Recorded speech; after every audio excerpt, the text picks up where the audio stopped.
요한복음 4장 27절에서 42절까지 말씀 제가 봉독하겠습니다. 이때에 제자들이 돌아와서 예수께서 여자와 말씀하시는 것을 이상히 여겼으나 무엇을 구하시나이까 어찌하여 그와 말씀하시나이까 묻는 자가 없더라. 여자가 물동이를 버려두고 동네로 들어가서 사람들에게 이르되 내가 행한 모든 일을 내게 말한 사람을 와서 보라. 이는 그리스도가 아니냐 하니 그들이 동네에서 나와 예수께로 오더라. 그 사이에 제자들이 청하여 이르되 랍비여 잡수소서. 이르시되 내게는 너희가 알지 못하는 먹을 양식이 있느니라. 제자들이 서로 말하되 누가 잡수실 것을 갖다 드렸는가 하니 예수께서 이르시되 나의 양식은 나를 보내신 이의 뜻을 행하며 그의 일을 온전히 이루는 이것이니라. 너희는 넉 달이 지나야 추수할 때가 이르겠다 하지 아니하느냐. 그러나 나는 너희에게 이르노니 너희 눈을 들어 밭을 보라. 희어져 추수하게 되었도다. 거두는 자가 이미 삭도 받고 영생에 이르는 열매를 모으나니 이는 뿌리는 자와 거두는 자가 함께 즐거워하게 하려 함이라. 그런즉 한 사람이 심고 다른 사람이 거둔다 하는 말이 옳도다. 내가 너희로 노력하지 아니한 것을 거두러 보내었노니 다른 사람들은 노력하였고 너희는 그들이 노력한 것에 참여하였느니라. 여자의 말이 내가 행한 모든 것을 그가 내게 말하였다 증언하므로 그 동네 중에 많은 사마리아인이 예수를 믿는지라. 사마리아인들이 예수께 와서 자기들과 함께 유하시기를 청하니 거기서 이틀을 유하시매 예수의 말씀으로 말미암아 믿는 자가 더욱 많아 그 여자에게 말하되 이제 우리가 믿는 것은 내 말로 인함이 아니니 이는 우리가 친히 듣고 그가 참으로 세상의 구주신 줄 알미라 하였더라. 아멘. 하나님의 은혜와 기도의 응답이 있는 새벽 되시기를 주님의 이름으로 축원합니다. 이 시간 본문의 말씀을 가지고 세상이 알지 못하는 양식이라는 제목으로 함께 하나님 말씀을 상고해 보고자 합니다. 흔히 한국 사람은 밥심으로 산다 이렇게 이야기를 합니다. 한국인의 주식이라고 할 수 있는 이 쌀밥이 주는 에너지가 그만큼 중요하다라는 이야기인데 밥을 잘 먹어야 더 힘을 내서 일을 잘한다. 이런 의미로도 쓰이는 말입니다. 이처럼 우리가 하루라는 시간을 잘 보내기 위해서는 우리가 무언가를 잘 먹고 우리 안에 뭔가 에너지를 잘 채워줘야 하는 것 같습니다. 오늘 본문의 상황을 봐도 그런 것 같습니다. 제자들은 예수님의 끼니를 걱정하면서 동네에서 먹을 것을 구해왔습니다. 제자들의 손에는 먹을 것이 들려 있었고 또 그들의 관심사는 지금 당장 무엇을 어떻게 먹을까 하는 것에 있었습니다. 육신의 배고픔을 해결하는 것이 지금 당장 시급한 문제였고 그 배고픔을 해결해야 무슨 일이든 할 수 있을 것 같았기 때문입니다. 그런데 오늘 본문을 보면 참 이상한 장면이 나오죠. 예수님도 먼 길을 함께 걸어오셨고 식사도 거르신 상태입니다. 육신적으로 분명히 지치고 피곤하신 그런 상태라는 거죠. 그런데 예수님은 전혀 피곤해 보이지 않으십니다. 오히려 그 어느 때보다 생기가 넘치시고 영적으로 충만해 보이십니다. 제자들이 찾아와서 선생님 이것 좀 드셔보십시오 이렇게 권해도 예수님은 내게는 너희가 알지 못하는 양식이 있다 말씀하시면서 마다하십니다. 도대체 예수님을 이렇게 힘있게 만드는 것은 무엇이었을까요? 제자들은 밥을 먹어야 힘이 난다라고 생각을 했지만 예수님에게는 또 다른 에너지원이 있었습니다. 사랑하는 여러분, 오늘 하루 우리는 무엇으로 힘을 얻어야 할까요? 예수님은 어떤 양식을 우리에게 가르쳐 주시고 계신 것일까요? 오늘 우리에게 주시는 말씀을 함께 살펴볼 때 우리의 지친 몸과 마음을 다시 뛰게 하는 이 주님 주시는 힘이 우리 가운데 회복되어지기를 주님의 이름으로 축원합니다. 예수님이 말씀하신 이 양식을 맛보기 위해서는 우리가 먼저 해야 할 일이 있습니다. 그것은 첫째로 내 손에 쥐고 있는 세상의 양식을 내려놓는 일입니다. 오늘 본문 28절을 보면 아주 짧지만 사마리아 여인의 인생이 뒤집히는 그런 순간이 기록되어 있습니다. 여자가 물동이를 버려두고 동네로 들어가서 여러분 이 여인에게 물동이란 무엇을 의미하는 것입니까? 그녀가 이 대낮에 이 뜨거운 대낮에 그 햇빛을 뚫고 사람들의 눈을 피해서 우물가로 나온 이유가 바로 이 물동이 때문입니다. 이 물동이에 물을 채워야 오늘 하루 밥을 지어 먹고 목도 축이면서 생명을 유지할 수가 있는 거예요. 그러니까 그녀에게 이 물동이는 단순한 그릇이 아니라 그녀의 생명을 지탱해주고 있는 일종의 생존 수단이고 그녀가 믿고 의지하던 물을 얻는 도구인 것입니다. 주일에 함께 묵상했던 야곱의 우물과 비슷한 의미라고 보시면 되겠습니다. 이 물동이가 채워져야 내가 살고 이것을 내가 집으로 가져가야 오늘 하루를 또 버틸 수 있다라고 믿는 그런 도구가 바로 물동이에요. 그런데 지금 그녀가 어떻게 하고 있습니까? 그토록 소중한 물동이를 버려두고 동네로 뛰어 들어가고 있습니다. 물을 가득 채워서 그것을 소중하게 안고 동네로 들어간 것이 아닙니다. 성경 표현 그대로 버려두었습니다. 더 이상 이것이 자신에게 중요한 것이 아니게 되었다라는 말입니다.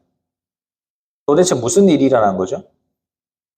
우리는 이전 본문을 주일에 살펴봤었기 때문에 그 이유를 잘 압니다. 그 이유는 진짜 생수이신 예수님을 만났기 때문입니다. 예수님을 만나서 대화하는 이 과정들 속에서 이 여인은 예수님을 진심으로 받아들이게 되었고 그 순간 그녀의 영혼에 기쁨의 샘이 터져 나왔습니다. 영원한 생명과 또 영원한 양식을 맛보고 나니까 마침내 깨달아진 것입니다. 아, 지금까지 내가 붙들고 있었던 이 물동이는 아무것도 아니었구나. 이것은 마시면 마실수록 목마를 수밖에 없는 세상의 양식일 뿐이었구나. 진짜를 발견하고 나니까 가짜를 내려놓을 수가 있는 것입니다. 내 손에 들고 있는 작은 것을 내려놓아야 주님 주시는 더 큰 것을 붙잡을 수 있다는 것을 깨달았기 때문에 사마리아 여인은 기꺼이 자신의 손에 있던 물동이를 버릴 수 있었습니다. 사랑하는 여러분, 오늘 이 새벽에 우리는 어떤 물동이를 가지고 주님 앞에 나아가고 있습니까? 어떤 물동이를 들고 나가서 주님께 이 물동이를 어떻게 채워달라고 요구하고 있습니까? 주님, 제 주머니가 좀 채워져야 한다고, 제 취업의 문제가 좀 해결이 되어야 한다고, 제 자녀의 문제가 해결이 되어야 한다고, 그래야 내가 좀 살겠다고. 우리는 자꾸만 세상의 조건들이나 가치들이 내 삶에 채워져야 내가 비로소 힘이 생기고 에너지가 생긴다라고 생각을 합니다. 그것이 나를 살게 하는 양식이다라고 착각하면서 그것을 꼭 붙들고 놓지를 못하는 거죠. 그러나 주님은 그 물동이가 우리를 살게 하는 것이 아니라 주님 주시는 양식이 우리를 살게 한다라고 말씀하십니다. 그러기 위해서 우리는 우선 우리의 손을 비워야 하는 겁니다. 물동이를 내려놓는다고 해서 우리가 삶을 포기하는 것은 아니죠. 내가 주인 되어서 끙끙 앓고 있던 이 문제를 주님께 온전히 맡겨드린다는 의미입니다. 여전히 내가 붙들고 있는 이 걱정의 물동이를 과감하게 버려두고 염려를 내려놓고 그것을 가지고 주님 앞에 나아가는 겁니다. 이것이 우리가 양식을 맛보기 위한 준비입니다. 이렇게 물동이를 내려놓고 우리가 이제 빈손이 되었다면, 우리의 두 손이 드디어 빈손이 되었다면 이제 주님 주시는 진짜 양식을 먹어야 됩니다. 그것이 무엇이냐면 하나님의 말씀에 순종하는 것입니다. 본문 34절을 보면 예수께서 이르시되 나의 양식은 나를 보내신 이의 뜻을 행하며 그의 일을 온전히 이루는 이것이니라. 지금 예수님은 놀라운 선언을 하고 계시는데 하나님의 뜻을 행하고 순종하는 것, 이것이 나의 양식이다라고 말씀하시는 겁니다. 여러분 지금 이 말씀이 이해가 되십니까? 제자들의 상식이나 아니면 이 세상의 상식은 뭐냐면 일을 하려면 먼저 밥을 먹어야 하는 거예요. 밥을 먹고 그 밥이 에너지가 되어야 그 다음 일을 할 수 있는 겁니다. 그래서 제자들은 31절에서 랍비여 잡수소서라고 말하면서 예수님께 식사를 권합니다. 예수님 식사부터 하시고 그렇게 힘을 내셔야 사역하실 수 있지 않습니까? 한국인은 밥심이라는데 유대인은 빵심 아닙니까? 여기 빵 좀 드십시오. 이러면서 먹을 걸 자꾸 권하는 거죠. 그런데 예수님의 영적인 원리는 정반대입니다. 하나님의 뜻에 순종하여서 영혼을 살리는 일을 먼저 했더니 내 영혼에 힘이 솟아나더라는 겁니다. 내 영혼에 힘이 있어서 순종을 하는 것이 아니라 하나님의 원리는 반대로 순종을 하니까 힘이 생기더라는 겁니다. 예수님을 보십시오. 방금 전까지 우물가에서 사마리아 여인과 긴 대화를 나누셨습니다. 육신적으로 보면 그 뜨거운 태양볕 아래에서 오랜 시간 대화를 나눴으니까 더 지치고 배가 고파야 정상 아닙니까? 그런데 예수님은 그 한 영혼이 회복되어서 하나님께로 돌아오는 것을 보시면서 그 하나님의 뜻을 이루셨다라는 기쁨 때문에 육신의 배고픔을 잊어버리셨습니다. 마치 맛있는 밥을 배부르게 먹은 사람처럼 그 영혼 깊은 곳에서 힘과 에너지가 마구 솟아나는 겁니다. 여기서 우리가 깨달을 수 있는 사실이 무엇입니까? 우리는 우리의 힘을 써가면서 순종하는 것이 아니라 오히려 순종할 때 그 힘을 채울 수 있다는 것입니다. 우리는 종종 이런 이야기를 하곤 합니다. 제가 지금 사는 것이 너무나 지치고 힘들어서 봉사할 힘도 없고 순종할 힘도 없습니다. 나중에 여유가 생기면 나중에 그때 하겠습니다. 아닙니다, 여러분. 만약에 우리 안에 그런 생각이 있다면 우리는 속고 있는 것입니다. 우리가 영적으로 무기력한 이유는 밥을 덜 먹어서가 아닙니다. 환경이 어려워서도 아닙니다. 그것은 사명을 잃어버리고 하나님의 뜻에 순종하고 있지 않기 때문입니다. 내가 내 육신을 위해서 이 일하고 저 일하다 보면 우리 육신의 몸은 반드시 지치기 마련입니다. 하지만 반대로 하나님의 뜻에 순종하여서 이 일과 저 일을 하다 보면 우리의 영혼은 하나님께로부터 부어지는 그 새로운 힘이 계속 공급이 되는 겁니다. 이것이 놀라운 영적인 이치예요. 사랑하는 여러분, 우리의 삶을 한번 돌아보면 좋겠습니다. 말씀대로 살아가야지라고 생각은 하면서도 내가 억지로 받지 못해 하고 있는 일이 있지는 않습니까? 아니면 다음을 핑계 삼아서 미루고 있는 일이 있지는 않습니까? 그 일을 기꺼이 순종해 보시기 바랍니다. 그 일을 미루지 말고 오늘 당장 실천해 보시기를 바랍니다. 말씀과 기도와 예배를 가까이 하고 이웃에게 작은 친절을 베풀고 또 복음의 한마디를 건네고 그들의 필요를 채워줄 줄 알고 우리가 그렇게 살아갈 때에 우리 안에는 세상이 줄 수 없는 기쁨과 평안함과 뿌듯함이 마치 샘물이 솟아나듯이 솟아날 것입니다. 이것이 하나님이 우리에게 주시는 영의 양식이에요. 사랑하는 여러분, 육신의 양식뿐만 아니라 주님 말씀에 순종함으로 영의 양식도 충만하게 드시기를 바랍니다. 그리할 때 우리 안에 놀라운 힘과 기쁨이 넘치게 될 줄로 믿습니다. 마지막으로 우리가 살펴볼 것은 하나님의 말씀에 순종하는 것이 내 영혼의 양식이라면 그 양식은 어디 가서 먹을 수 있느냐 하는 거예요. 우리가 주일에는 예배의 자리를 묵상을 했었습니다. 하지만 오늘 예수님은 또 다른 자리를 우리에게 가르쳐주고 계시는데요. 그것은 바로 추수할 밭으로 가야 된다라는 겁니다. 추수할 밭으로. 오늘 본문 35절 하반절을 보시면 너희 눈을 들어 밭을 보라 희어져 추수하게 되었도다 라고 말씀하시죠. 여러분 이 상황을 한번 머릿속으로 그려보십시오. 지금 제자들의 눈앞에는 사마리아 사람들이 몰려오고 있습니다. 여인의 전도를 듣고 그 동네로부터 이제 많은 사람들이 예수님께로 나아오고 있어요. 제자들은 그들을 볼 때 어떤 생각이 들었겠습니까? 이 제자들은 유대인이에요. 이들의 상식으로 저기 몰려오는 저 사람들은 어떤 사람들입니까? 상종 못할 사람들, 부정한 사람들, 그래서 피하고 싶은 사람들이었을 겁니다. 제자들에게 있어서 사마리아라고 하는 땅은 그냥 필요한 음식만 간단히 구해서 얼른 다시 떠나가야 되는 그런 땅이었습니다. 하지만 예수님은 전혀 다른 시선으로 그 사마리아 사람들을 보고 계셨습니다. 예수님 자신을 향하여 나아오는 저 영혼들이야말로 하나님께서 예비하신 추수한 곡식들로 보인 것입니다. 예수님에게 있어서 사마리아는 척박한 땅이 아니라 양식이 가득한 황금 들판이었습니다. 왜냐하면 그곳에는 구원받아야 할 영혼들이 많이 있었기 때문입니다.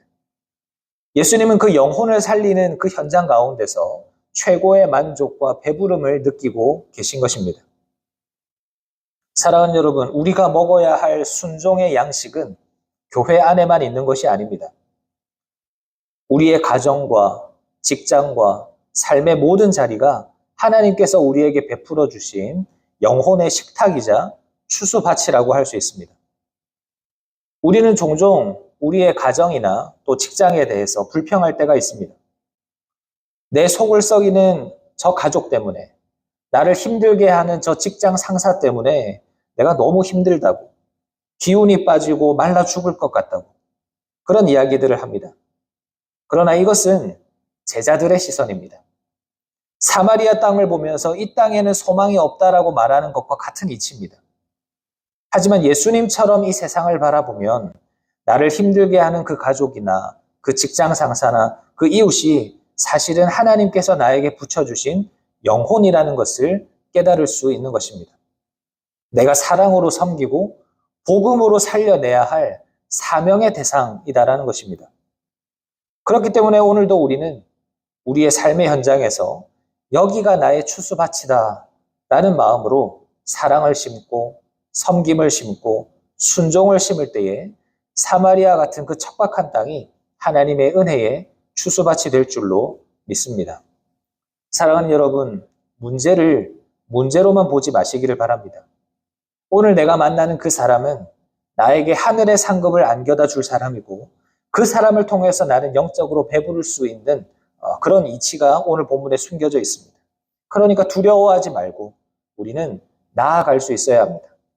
거기서 주님께서 예비해 주신 그 영혼들을 거두면서 하나님 주시는 기쁨의 양식을 충만히 누리시기를 주님의 이름으로 축원합니다. 말씀을 마무리하겠습니다. 사랑하는 여러분, 오늘 우리는 사마리아의 우물가에서 진짜 양식을 먹는 법을 배웠습니다. 물동이를 버려두고 동네로 뛰어들어간 이 여인을 보십시오. 그녀는 더 이상 물 한 모금 때문에 전전긍긍하는 인생이 아니었습니다.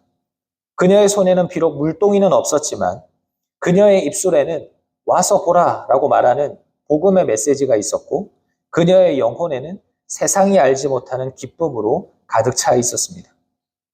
오늘도 세상 가운데로 나아갈 때 우리가 내려놓기로 결단한 그 물동이를 다시금 주섬주섬 챙겨서 나아가지 마시기를 바랍니다.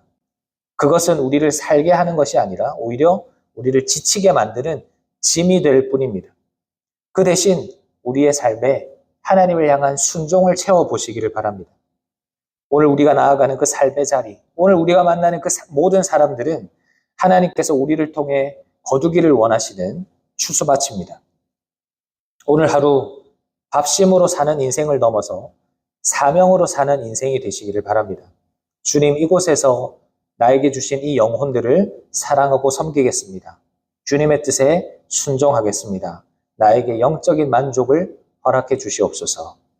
그 예수님이 누리셨던 이런 영적인 배부름과 충만한 생명력이 오늘 우리의 삶에 가득 넘치게 되시기를 주님의 이름으로 축원합니다. 아멘. 말씀을 기억하면서 잠시 기도하겠습니다. 하나님 아버지 감사합니다. 오늘 우리는 주님 주신 이 말씀을 가지고 진짜 양식을 어떻게 우리가 먹을 수 있는가 하는 것을 또 살펴보았습니다. 하나님, 예수님을 만난 이후로 자신이 그토록 의지했던 물동이를 버려두고 동네로 뛰어들어간 그 여인의 모습이 우리의 모습이 되어지기를 간절히 원합니다. 그토록 내가 붙들고 있었던 그 물동이를 이제는 다 내려놓고 그 빈손에 예수님 주시는 그 말씀과 그 말씀을 순종하는 그런 삶으로 채워나가기를 원합니다. 주님, 우리의 물동이들을 다 내려놓을 수 있는 결단을 우리에게 주시고 오직 하나님의 말씀에 순종하는 것으로 우리의 삶을 채워나갈 수 있도록 도와주시옵소서. 그리고 그 말씀에 대한 순종이 우리의 모든 삶의 영역 가운데서 나타날 수 있도록 도와주시옵소서. 하나님께서 나에게 허락하신 그 모든 자리가 하나님께서 거두기를 원하시는 그 추수받침을 우리가 기억하며 오늘 하루 주님 주신 사명 붙잡고 살아가는 우리가 되도록 역사하여 주시옵소서. 감사를 드리며 예수님의 이름으로 기도합니다. 아멘.